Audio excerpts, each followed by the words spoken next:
زین العابدین، جتنے بھی عبادت کرنے والے ہیں ان کی زینت۔ اگر ہماری تعریف ابدیت سے ہو جائے، بندے سے ہو جائے، ہمارے مسائل حل ہو جائیں۔ اب شاید آپ کو کربلا میں یہ بات سمجھ میں آئے گی، ایک چوتھے امام، یہ سخت مرحلہ ہے، اس لیے کہ وہ جب اللہ نے عالم ارواح میں شہادت کی خبر سنائی تھی نا، علی اصغر کو، علی اصغر کے گلے کو دینا پڑے گا، حسین نے کہا میں دے دوں گا، اکبر کا سینہ دینا پڑے گا، میں دے دوں گا، قاسم کے بدن جو ٹکڑے ہوں گے وہ دینا پڑے گا، دے دوں گا، حسین تمہیں اپنی بھی شہادت دینی پڑے گی، کہا دے دوں گا۔ پھر ایک سوال تھا، وہ یہی تھا کہ حسین تمہیں اپنی بہنوں کی چادر، حسین خاموش ہے؟ سید سجاد نے جواب دیا میں آمادہ ہوں۔ مصلحت پروردگار پر خاموش رہنا، اطاعت کو ظاہر کرنا، بندگی کا اظہار کرنا، یہ ہے کربلا، اور چوتھے امام نے وہی کیا۔ عزادارو آج شب شہادت ہے نا، بعد عاشور کربلا کے بعد اگر سب سے زیادہ کسی کو اذیت پہنچی ہے وہ سید سجاد ہے۔ قافلے میں جب بھی کچھ ہوتا تھا پہلا تعزیانہ سید سجاد،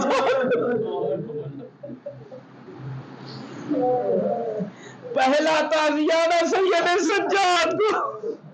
اللہ اکبر، خود سید سجاد نے اپنی شہادت، یعنی جو خود مولا کی شہادت ہوئی ہے اس سے زیادہ اہم یہ تھا کہ جب بھی مولا سے پوچھا گیا مولا آپ کو سب سے زیادہ تکلیف کہاں پہنچی، امام نے نام لیا شام، الشام، الشام۔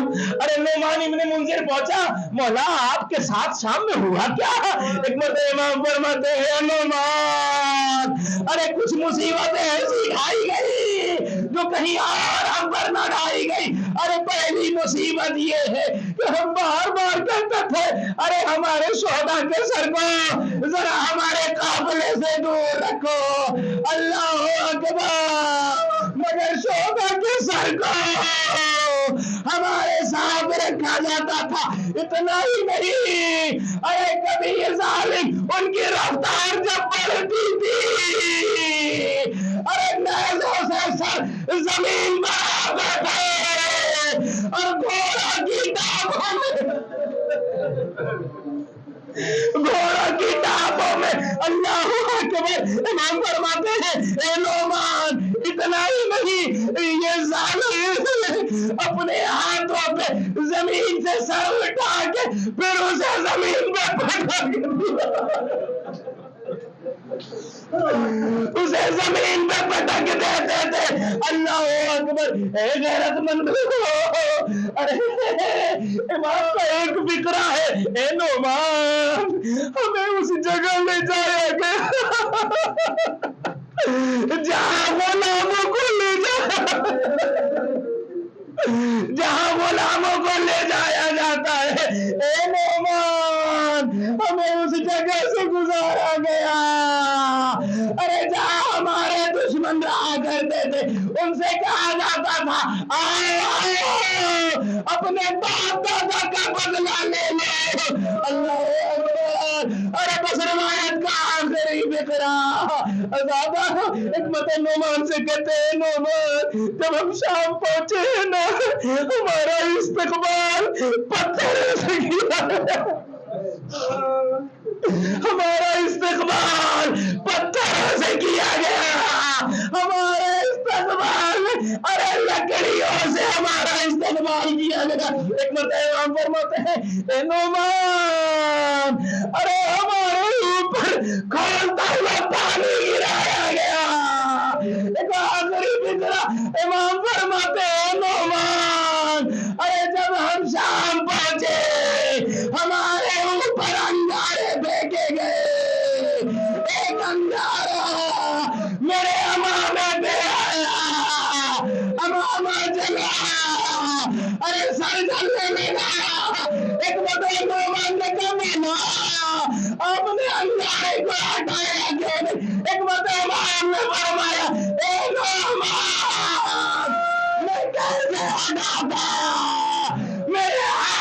میں ہتھکڑی، پاؤں میں بیڑیا، گلے میں خاردار تو کیسے ہٹاتا۔